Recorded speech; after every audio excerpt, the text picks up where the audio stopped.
यो WhatsApp guys, कैसे आप सब लोग। वेलकम बैक हो चुका है आपसे दायर ऑफ परमैन सीजन 2 के 8th एपिसोड के अंदर। तो गाइस आई नो कि बहुत टाइम हो चुका है दायर ऑफ परमैन का कौन सा भी एपिसोड नहीं आया। तो इसके पीछे का रीजन क्या है, पहले तो देखो, मुझे यार स्टोरी सोचने को टाइम नहीं मिल रहा था और उसके ऊपर से भाई एग्जाम्स भी थे। तो बताओ यार, स्टोरी सोचने का टाइम नहीं है। देखो, न्यूज और अपडेट्स तो वैसे भी आते रहते हैं और उनको भाई सोचना नहीं पड़ता, लेकिन स्टोरी के बारे में बोलो तो भाई स्टोरी तो सोचना पड़ता ही है। तो sorry for this late episode. तो गाइस वीडियो को शुरू करते हैं एक छोटे से इंट्रो के साथ। From a young age, taking my soul into the masses, writing my poems for the few that lifted me, took to me, shifted me, feeling me, singing my heartache. From the pain, taking my message from the veins, speaking my lesson from the brain, seeing the beauty through the.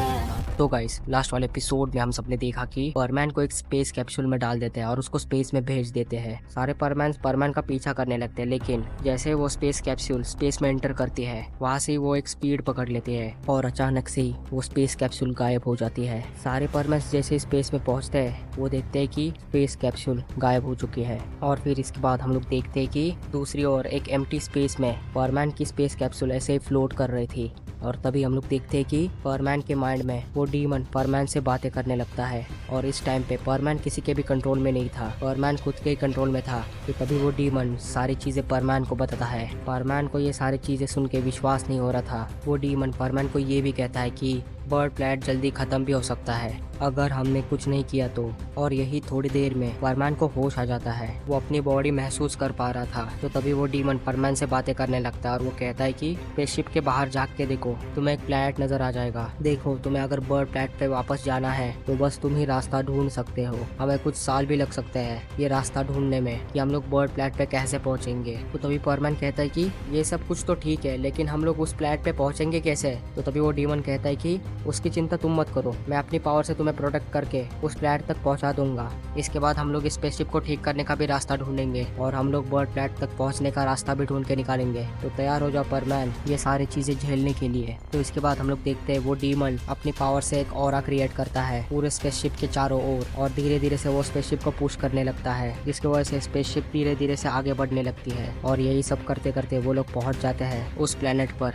तो तभी परमैन कहता है कि बस एक और push और हम लोग पहुंच जाएंगे उस प्लेनेट पे। तो इसके बाद हम लोग देखते हैं कि जैसे ही वो स्पेसशिप उस प्लेनेट के एटमॉस्फेयर में उतरती है, तो उस प्लेनेट के ग्रेविटेशन पुल की वजह से वो प्लेनेट स्पेसशिप को बहुत तेजी से खींचने लगता है। तो तभी परमैन जोर से चिल्लाता है और कहता है कि मैं तो गया, मैं मरने वाला हूँ। तो तभी वो डीमन कहता है कि तुम टेंशन मत लो, मेरे पास बहुत पावर है, हम लोग बच जाएंगे। तो इसके बाद हम लोग देखते हैं कि परमैन की स्पेसशिप एकदम स्पीड में नीचे आ रही थी और वो जंगल में क्रैश कर जाती है। तो तभी परमैन कहता है कि कहाँ गई तुम्हारी पावर है, ये स्पेसशिप ऐसे कैसे क्रैश कर गई। तो तभी वो डीमन कहता है कि मैंने तुम्हें क्या बोला, मैं तुम्हें बचाऊंगा, तो तुम बच गए ना, तो चुप बैठो अब तुम। तो तभी परमैन कहता है कि तुम्हारे वजह से ये स्पेसशिप और खराब हो गई, अभी इसको ठीक करने में और टाइम लग जाएगा, पागल हो तुम। तो तभी वो डीमन कहता है कि स्पेसशिप को छोड़ो अभी के लिए, तुम अपने चारों ओर देखो पहले। तो जैसे ही परमैन अपने चारों ओर देखता है, वो देख के हैरान हो जाता है। वो कहता है कि ये प्लेनेट जाना पहचाना लग रहा है, रुको मैं जरा उड़ के देखता हूँ। तो जैसे ही परमैन ऊपर उड़ के देखता है, वो कहता है कि ये पूरा प्लेनेट तो पृथ्वी जैसा लग रहा है। तो तभी वो डीमन कहता है कि लेकिन ये पृथ्वी नहीं है, ये किसी अलग डायमेंशन का प्लेनेट है, हमें तो ये भी देखना पड़ेगा यहाँ पर लोग रहते भी है या फिर नहीं। तो तभी फरमान कहता है कि हाँ ये तो देखना ही पड़ेगा, चलो थोड़ा आगे बढ़ते हैं। तो इसके बाद हम लोग देखते हैं कि जैसे ही परमैन थोड़ा यहाँ वहाँ चेक करता है, तो उसको बस अपने चारों ओर जंगल ही दिखाई देता है। वो जंगल खत्म ही नहीं हो रहा था। तो तभी परमैन कहता है कि यहाँ बस जंगल ही है और कुछ भी नहीं है, मुझे तो अभी भूख लग रही है, मुझे अभी खाने के लिए कुछ ना कुछ तो देखना पड़ेगा जल्दी से, नहीं तो मैं यहाँ पर भूखा ही मर जाऊंगा। तो तभी वो डीमन कहता है कि उस स्पेसशिप में शायद से कुछ ना कुछ तो पड़ा था तुम्हारे खाने के लिए। तो तभी परमैन कहता है कि हाँ क्या, तुमने ये मुझे पहले क्यों नहीं बताया। छोड़ो, इसके ऊपर बहस करने से कुछ नहीं होने वाला है, मैं तो जा रहा हूँ, पहले पहले तो मैं अपना पेट भरूंगा, उसके बाद रिसर्च करते हैं। तो इसके बाद हम लोग देखते हैं कि परमैन वापस से चले जाता है उस स्पेसशिप के पास, और वहां पर पहुंचने के बाद वो थोड़ा खाना खा लेता है। तो गाइस यहाँ पर सीन कट होकर अर्थ पे चले जाता है, जहाँ पर हम लोग देखते हैं कि पाको हॉस्पिटल से बाहर आ जाती है। और तभी वो मन में ही कहती है कि परमैन ठीक तो होगा ना, वो खतरे में है, उसको हम लोग कैसे बचाएंगे। उसके बाद वहाँ पर बूबी भी आ जाता है और परमैन का रोबोट मित्सुओ भी वहाँ पर पहुँच जाता है। तो तभी मित्सुओ सुमिरे से कहता है कि मुझे तुम बस एक बात बोलो, सच में परमैन खतरे में है क्या? तो तभी पाको कहते हैं कि हमें एक कॉल आया था और वो कॉल परमैन का ही था। परमैन बोल रहा था कि बर्ड प्लैट खतरे में है, मुझे किडनैप कर लिया है, ऐसे ही कुछ तो वो बोल रहा था। और तभी हमें कंफर्म हो गया कि परमैन खतरे में है। हम लोगों ने बर्ड प्लैट को कांटेक्ट करने की भी कोशिश की, यानी कि बर्डमैन को कॉल भी किया था, लेकिन उनका कॉल कनेक्ट नहीं हुआ। तो तभी रोबोट कहता है कि पाको तुम चिंता मत करो, परमैन को कुछ नहीं होगा, आखिर वो परमैन है, उसको अगर किसी ने किडनैप भी कर लिया तो वो अपने आप को बचा सकता है। तो थोड़ी देर में रोबोट वहाँ से चले जाता है। तो तभी पाको मन में ही कहते हैं कि परमैन के रोबोट ने तो सही कहा है, परमैन अपने आप को आराम से बचा सकता है, मुझे कुछ ना कुछ तो करना पड़ेगा, मुझे कुछ भी करके बर्ड प्लैट तक तो पहुंचना ही है। अगर परमैन ने ये कहा है कि बर्ड प्लैट खतरे में है तो कुछ ना कुछ तो एक खतरनाक सीन हुआ रहेगा। ये समय अभी परमैन की चिंता करने का नहीं है, मुझे अपने आप को कंट्रोल करना पड़ेगा। भले ही परमैन अगर कौन से भी खतरे में है तो वो संभाल लेगा, मुझे कुछ भी करके एक रास्ता ढूंढना पड़ेगा जिसकी मदद से मैं बर्ड प्लैट तक पहुंच पाऊँ। मुझे कुछ साल रिसर्च करनी पड़ेगी और मुझे ये भी नहीं पता कि बर्ड प्लैट यहाँ से कितना ज़्यादा दूर है। मुझे बर्ड प्लैट के बारे में जल्दी से रिसर्च करनी पड़ेगी। और दूसरी बात, मुझे पायन को वापस लाने का रास्ता भी ढूंढना पड़ेगा। ये पायन भी एक अलग ही डायमेंशन में चले गया है एक पोर्टल की मदद से। बहुत सारा प्रॉब्लम है अभी के टाइम पे।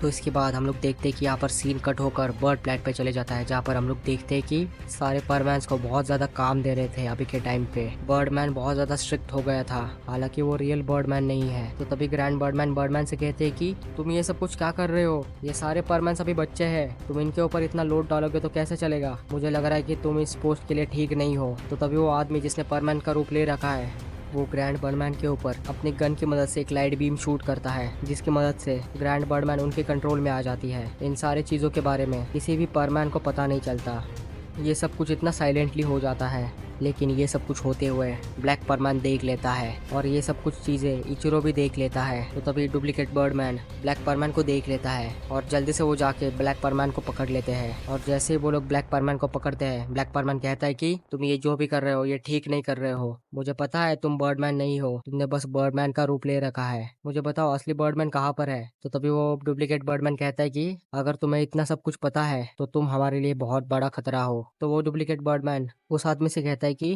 तुम इसे जल्दी से लेके जाओ, हेडक्वार्टर्स के बेसमेंट में जो सीक्रेट जेल है वहाँ पर उसको बंद कर दो। इसको हम लोग मारेंगे नहीं, ये बहुत ज्यादा काम में आने वाला है इन फ्यूचर, क्योंकि इसकी पावर की मदद से हम लोग उस पोर्टल को वापस से खोल सकते हैं, जिसकी मदद से ये दुनिया वही डार्क वर्ल्ड से कनेक्ट हो जाएगी। और ये सब कुछ होते हुए इचिरो देख लेता है। इचिरो ये सब कुछ देखने के बाद वो शॉक में चले जाता है। वो मन में कहता है कि ये सब कुछ क्या हो रहा है, ये बर्डमैन नहीं है, फिर ये है कौन? शायद एक्चुअली बर्ड प्लैट खतरे में है, लेकिन ये बात बस मुझे ही पता है और मैं किसी को बता भी नहीं सकता, क्योंकि अगर मैं बताऊंगा तो शायद से ये लोग बाकी परमैन्स को भी नहीं छोड़ेंगे। अब मुझे ही कुछ ना कुछ तो करना पड़ेगा।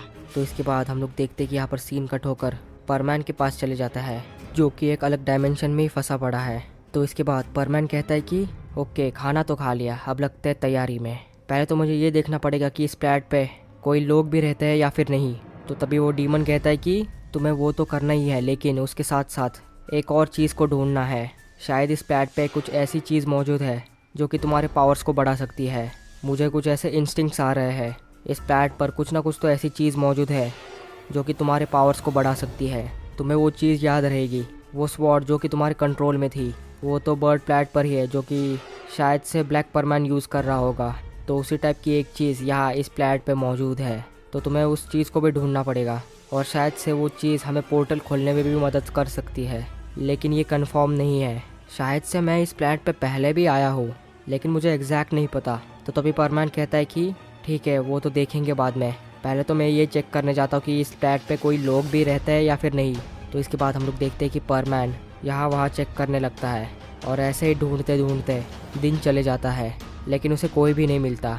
तो इसलिए परमैन वापस आ जाता है, लेकिन जैसे ही परमैन वापस आ रहा था तो वैसे ही परमैन का हार्ट अचानक से ही बहुत ज़्यादा तेज़ी से पंप करने लगता है और वो ब्लैंक आउट हो जाता है और परमैन नीचे ज़मीन पे गिर जाता है। तो तभी वहाँ पर कुछ पौधे हिलते हैं और वहाँ से एक आदमी आ जाता है।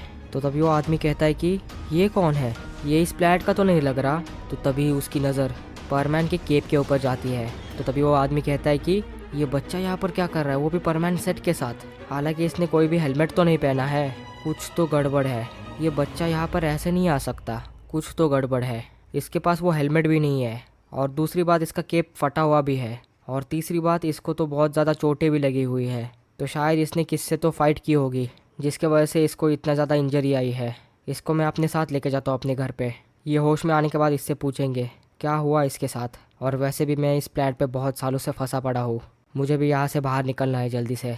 तो इसके बाद हम लोग देखते हैं कि वो आदमी परमैन को उठाता है और अपने साथ अपने घर में लेके जाता है। तो इसके बाद हम लोग देखते हैं कि वो आदमी परमैन के ऊपर ट्रीटमेंट करता है। वो आदमी सारे इंजरीज़ के ऊपर मेडिसिन लगा देता है जिसकी मदद से परमैन की बॉडी थोड़ी सी रिकवर हो जाती है। वो परमैन की इंजरीज़ को पूरी तरीके से ठीक करता है। तो थोड़ी देर में परमैन को होश आ जाता है और तभी परमैन कहता है कि ये मैं कहाँ पर आ गया और तुम कौन हो। तो तभी वो आदमी कहता है कि देखो बच्चे, तुम्हें अभी आराम की ज़रूरत है, इसके बारे में हम लोग बाद में बात करेंगे। मुझे पता है तुम परमैन हो, तुम्हारा असली नाम नहीं पता, लेकिन तुम शायद बर्ड प्लेनेट से ही आए हो। तुम यहाँ पर कैसे आए, क्या हुआ था तुम्हारे साथ, ये सब चीज़ों के बारे में हम लोग बाद में बात करेंगे, पहले तुम थोड़ा आराम करो। तो तभी वो डीमन परमैन से कहता है कि सुनो परमैन, ये आदमी तुम्हें कुछ नहीं करेगा, शायद से ये हमारी मदद कर सकता है। उसके गले में देखो। तो जैसे ही परमैन उसके गले में देखता है, वो देखता है कि उसने भी एक लॉकेट पहना हुआ है जो कि सेम टू सेम परमैन की लॉकेट जैसा था। तो तभी परमैन डीमन से कहता है कि अरे हाँ, ये लॉकेट तो जाना पहचाना है, ये मेरे लॉकेट जैसा दिख रहा है। तो तभी वो डीमन कहता है कि समझ गए परमैन, इसका कुछ ना कुछ तो कनेक्शन है बर्ड प्लेनेट से या फिर कौन से तो परमैन से, वरना ये तुम्हें नहीं बचा था। तो तभी परमैन कहता है कि हाँ तुम ठीक कह रहे हो। तो उसके बाद परमैन उस आदमी से कहता है कि देखो, मुझे नहीं पता कि तुम कौन हो, लेकिन तुमने मुझे बचाया इसलिए शुक्रिया। वैसे इस प्लेनेट पे और भी कोई तो रहेगा ना। तो तभी वो आदमी कहता है कि इस प्लेनेट पे मेरे अलावा कोई भी नहीं है, मैं बहुत सारे जगह जाके देख चुका हूँ, लेकिन मुझे यहाँ पर कोई भी नहीं मिला। तो तभी परमैन उस आदमी से कहता है कि तुम इस प्लेनेट के ही हो ना, तो तुम्हें तो सब कुछ पता रहना चाहिए। तो तभी वो आदमी कहता है कि तुम्हें क्या लगता है मैं इस प्लेनेट का हूँ? मैं यहाँ पर 5 सालों से फंसा पड़ा हूँ और मुझे अभी तक रास्ता नहीं मिला यहाँ से बाहर निकलने का। तो तभी परमैन हैरान हो जाता है और कहता है कि तुम यहाँ पर 5 साल से फंसे पड़े हो, लेकिन तुम यहाँ पर आए कैसे? तो तभी वो आदमी कहता है कि ये बहुत लंबी कहानी है, मैं तुम्हें बाद में बताऊँगा, उससे पहले तुम ये लो, खाना खाओ थोड़ा, तुम्हारे बॉडी को एनर्जी की ज़रूरत है। तो इसके बाद वो डीमन परमैन से बोलने लगता है, परमैन कुछ कनेक्शन मिल रहा है, इस आदमी का कुछ ना कुछ तो ऐसा कनेक्शन है जो कि हमारी मदद करेगा बर्ड प्लेनेट पर पहुंचने के लिए।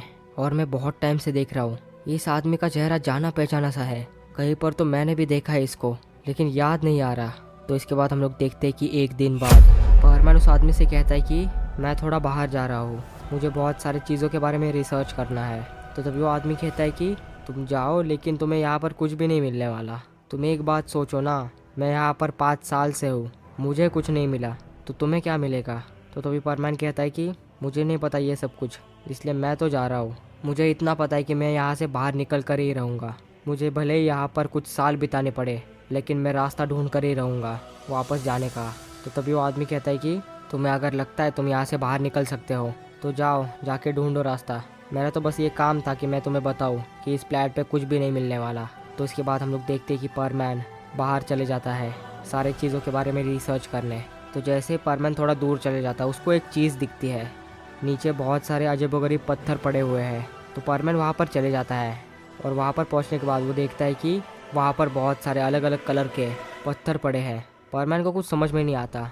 तो तभी थोड़ी देर में परमैन को एक यूनिक सा पत्थर दिखता है और उसके ऊपर कुछ ना कुछ तो लिखा हुआ था। तो परमैन उसके पास चले जाता है और वहाँ पर जाने के बाद वो देखता है कि उस पत्थर के ऊपर एक एंशिएंट लैंग्वेज लिखी हुई थी। तो तभी परमैन कहता है कि ये सब क्या लिखा है, मैं इसमें से एक चीज़ पढ़ नहीं पा रहा। तो तभी वो डीमन परमैन से कहता है कि तुम्हें कुछ भी समझ में नहीं आएगा, इस पत्थर के ऊपर एक एंशिएंट लैंग्वेज लिखी है जिसे डीमोनिक लैंग्वेज भी बोल सकते हैं, मतलब ये बस वही लोग पढ़ सकते हैं जिनका एक्चुअल डार्क वर्ल्ड से कनेक्शन है। तो तभी परमैन कहता है कि तुम तो वैसे भी डीमन हो, तुम्हारा तो कनेक्शन रहेगा डार्क वर्ल्ड से। तो तभी वो डीमन कहता है कि हाँ, वैसे मैं उसी दुनिया से आया हूँ। तो तभी परमैन कहता है कि तुम तो ये सब कुछ पढ़ सकते हो ना, तो बताओ मुझे ये सब कुछ क्या लिखा है। हाँ ठीक है, मैं इस चीज़ को पढ़ने की ट्राई करता हूँ, शायद कुछ समझ में आ जाए। तो जैसे ही वो डीमन उस पत्थर के ऊपर लिखा हुआ पढ़ता है, वो खुद भी हैरान हो जाता है। वो कहता है कि ये कैसे पॉसिबल है, ये प्लैनेट एक्चुअली बर्ड प्लैनेट है। तो तभी परमैन कहता है कि तुम ठीक तो हो ना, क्या बात कर रहे हो, ये बर्ड प्लैनेट नहीं हो सकता, तुमने तो कहा कि हम दूसरे डायमेंशन में हैं। तो तभी वो डीमन कहता है कि हाँ, मैंने तो कहा था कि हम दूसरे डायमेंशन में है, लेकिन इस पत्थर पे तो यही लिखा है कि ये बर्ड प्लैनेट है। और यहाँ पर एक और चीज़ लिखी है, ये शायद किसी चीज़ का हिंट दे रहा है। इस प्लैनेट पे शायद एक चीज़ मौजूद है जो कि उन काली शक्तियों को ख़त्म कर सकती है, जो कि एक्चुअली ख़तरनाक है, और वो वही चीज़ कर सकती है और वो चीज़ है प्लेट के दूसरी तरफ। लेकिन मुझे एक बात समझ में नहीं आई कि ये बर्ड प्लेट कैसे हो सकता है। इसके बारे में हमें और समझना पड़ेगा। शायद से मुझे ऐसा लग रहा है कि हम लोगों ने टाइम ट्रैवल किया है। तो गाइस, अगर आपको ये वाला एपिसोड पसंद आया होगा तो वीडियो को लाइक कर देना, चैनल पर नहीं तो चैनल को सब्सक्राइब कर देना, और मैं आपको मिलूंगा अपने नेक्स्ट वाले एपिसोड्स के अंदर। तब तक के लिए बाय बाय।